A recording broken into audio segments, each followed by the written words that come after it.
বার যদি সূরা ইখলাস মানে কুল হুয়াল্লাহ সূরাটা পড়ে, আল্লাহর নবী বলেন জান্নাতে তার জন্য একটা বালাখানা তৈরি করা হয়। আবার প্রশ্ন করতে পারেন হুজুর প্রতিদিন না, আমি যদি ডেইলি 100 বার পড়ে দিলে তো 10টা বালাখানা, তা আমি যদি এইভাবে পড়তে যাই এত বালাখানা করতাম কি?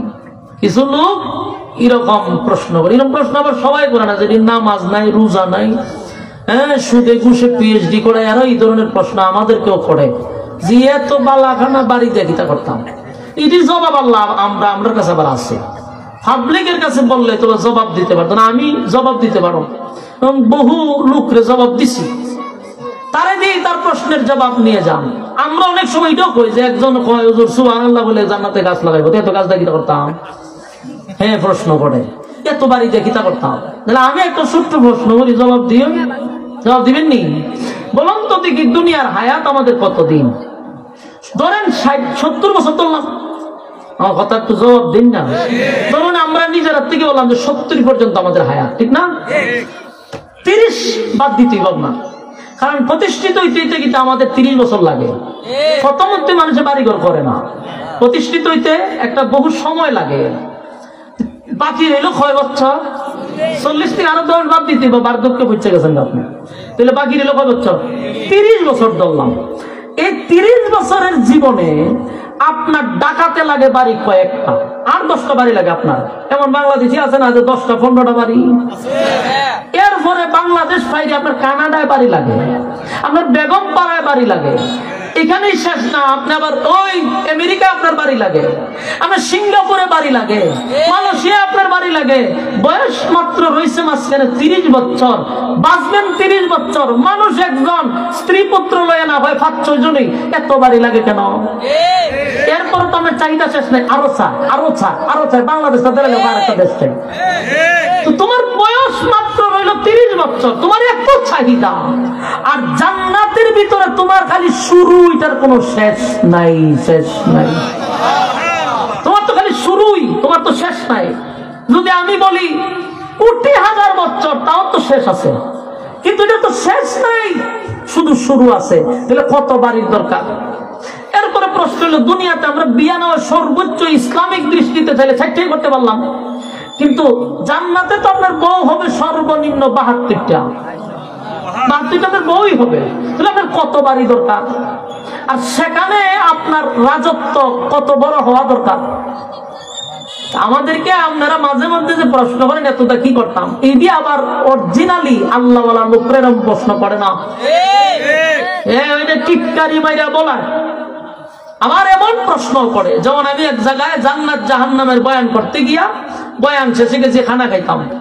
আশ্চর্য কারবার, কমিটির এক লোক, দাড়ি নাই, টুপি নাই, নামাজ নাই, হ্যাঁ কমিটির লোক, আমার এক হুজুর আস্তে আস্তে কইছে, মানে খাইতে আসি হাসতে হাসতে, হুজুর জান্নাত জাহান্নামের বয়ান যে করলেন আগুন মাগুন, আমরা তো আজ পর্যন্ত কোন জায়গা খবর, বহু খোরা হইছে, বহু খবর ভাঙছে, জাহান্নামের আগুনও দেখলাম না। আবার কোথাও জান্নাতের বাগান, ফুলের বাগানও দেখলাম না। কেমনে কি এমন ভাবে বলছে যেন বোঝা যায় এটা একটা টিটকারি অ্যাঙ্গেলে।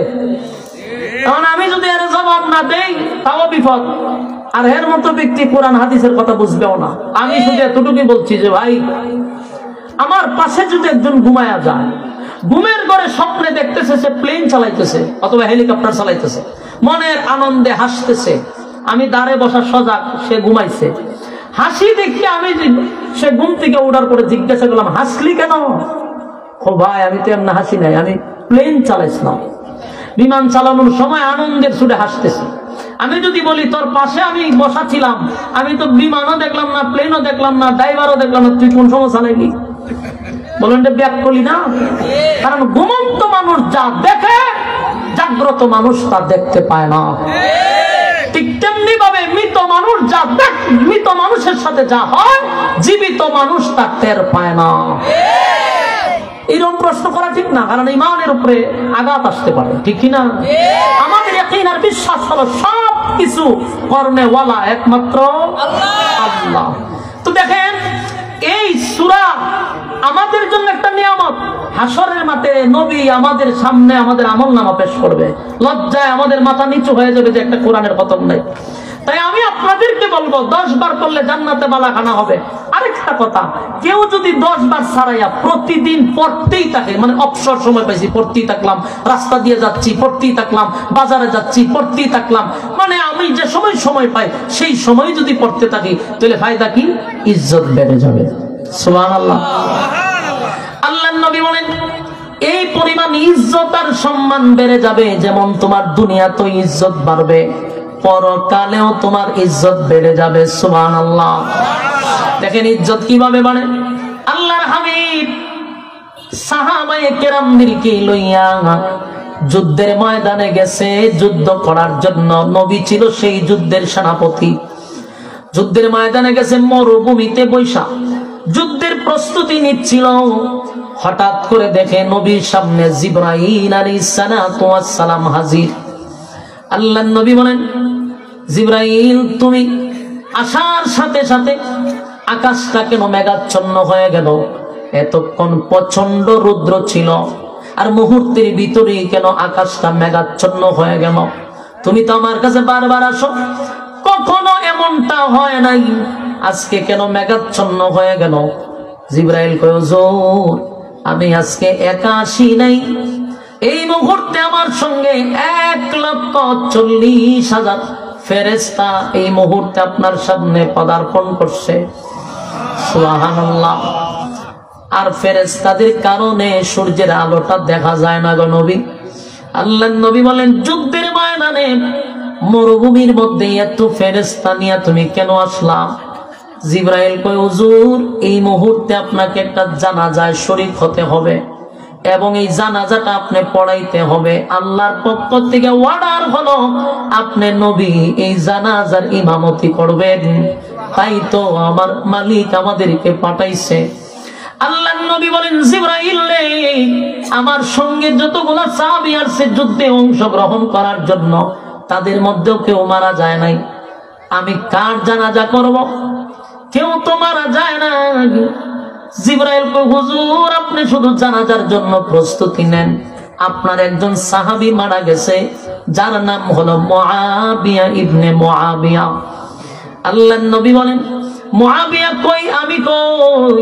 মুআবিয়া আমার কাছ থেকে 100 কিলোমিটার দূরত্বে, আমি এখন কিভাবে তার কাছে যাব? জিবরাইল কয়, আপনার এটাও টেনশন করতে হবে না, আল্লাহর হুকুম আপনি জানাজার নামাজের ইমামতি করবেন।